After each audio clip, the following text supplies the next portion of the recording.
Now, in the latest from war-torn country of Ukraine, a Russian attack on southeastern city of Zaporizhzhia overnight killed at least 12 people, while 49 were hospitalized.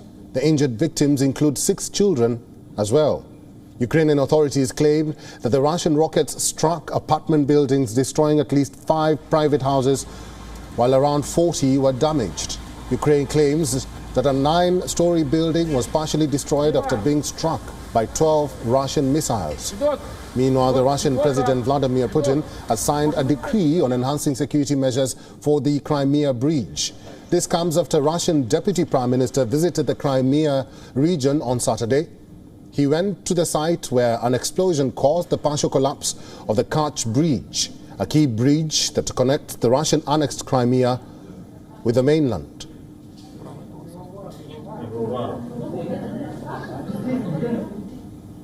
Завтра в течение дня запустить движение по 2 полосам, проводим инструментальное обследование, определились с объемами ремонта и восстановления 2-й полосы. Могу сказать, что мы уже заказали металл, собрали строителей, проектировщиков. Я думаю, что мы за сегодняшний день, за сутки мы поймем время, сколько нам нужно будет восстановить 2-й пролет. The satellite images captured on Sunday showed rail cars on fire. Nobody has claimed responsibility for the blast, which killed at least 3 people. The Russian authorities say that the explosion was caused by a truck bomb that caused Crimea-bound sections of the bridge's roadway to fall. Some reports say that the Russian President Vladimir Putin had ordered a government commission to examine the Kerch Bridge and the cause of the blast. The people in Crimea remained unfazed following the explosion that destroyed a section of the 19-kilometer bridge.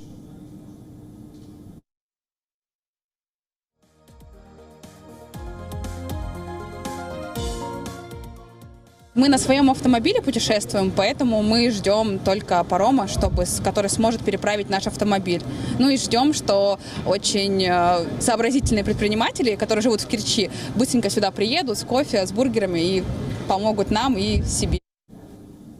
While travelers who were ready to board trains at Sevastopol station said that they were similarly unimpressed and that they felt that there was nothing to worry and everybody was calm. Впечатления на меня никакого не произвело. Просто еду домой и все. Страха нету? А какой страх? Просто хочется поскорее домой приехать и все.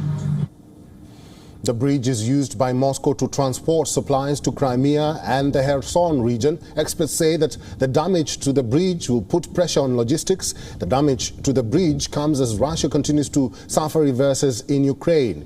Ukraine's counteroffensive has led to them recapturing Russian-held territories in the eastern south.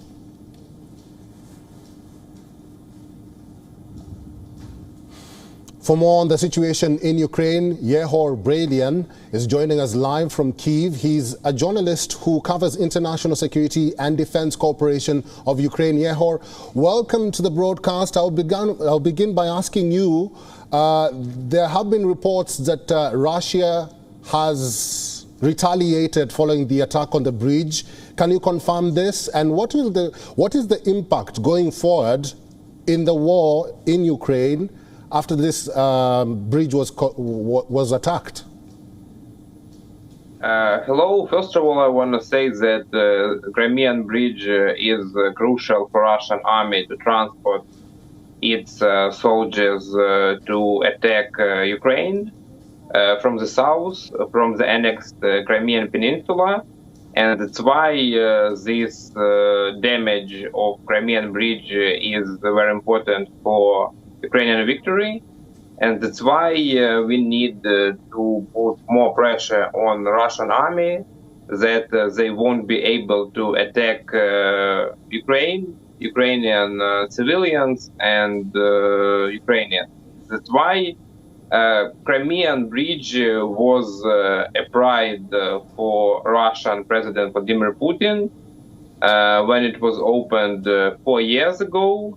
Mm-hmm. And this time it was damaged very seriously. And Russian side could have their own fantasies that there are no problems, but Ukraine has done so many troubles for Russian occupiers, and everyone in the world thought that the Russian army can't be named as an army because they are just rapists, looters, killers, and there were a lot of myths about the Russian army. Yehor, let me go back to what I asked earlier, and we have been reporting that a Russian attack on southeastern city of Zaporizhzhia occurred overnight, killing at least 12 people. Many see this as a retaliation from Russia. How do you see this latest attack? Yes, it's a Russian revenge to yesterday's damage of Crimean Bridge. And the Russian strategy is pretty clear. It's a terror against Ukrainian civilians. When Russian army can't win the Ukrainian army on the battlefield, that's why the Russians decide to put more pressure on the Ukrainian population. And it's very clear that there were no military objects there, and Russians were targeting especially apartmental buildings, apartments. And and I can't even name it as a terror. It's more than a terror against Ukrainian civilians. They simply want to destroy Ukrainians as a nation. Yehor, as a journalist, where do you foresee this war headed? Well, I want to say that for journalists, can you repeat the question, please? Sorry. As a journalist, and I know you've covered the events that are happening in your country, where do you see this war headed? I want to say that this war has showed what Russia is. Russia is an imperial state, and for us as journalists, it's so important to cover it and to show to the whole world who Russians actually are, and they support Putin's regime. And the Russian population is also responsible for all this terror against civilians. And that's why, as a journalist, they also do a great job by covering the Russian-Ukrainian war. All right. Thank you very much. We'll have to leave that conversation there. Yehor Brelian, thank you for giving us time today. WION is now available in your country. Download the app now and get all the news on the move.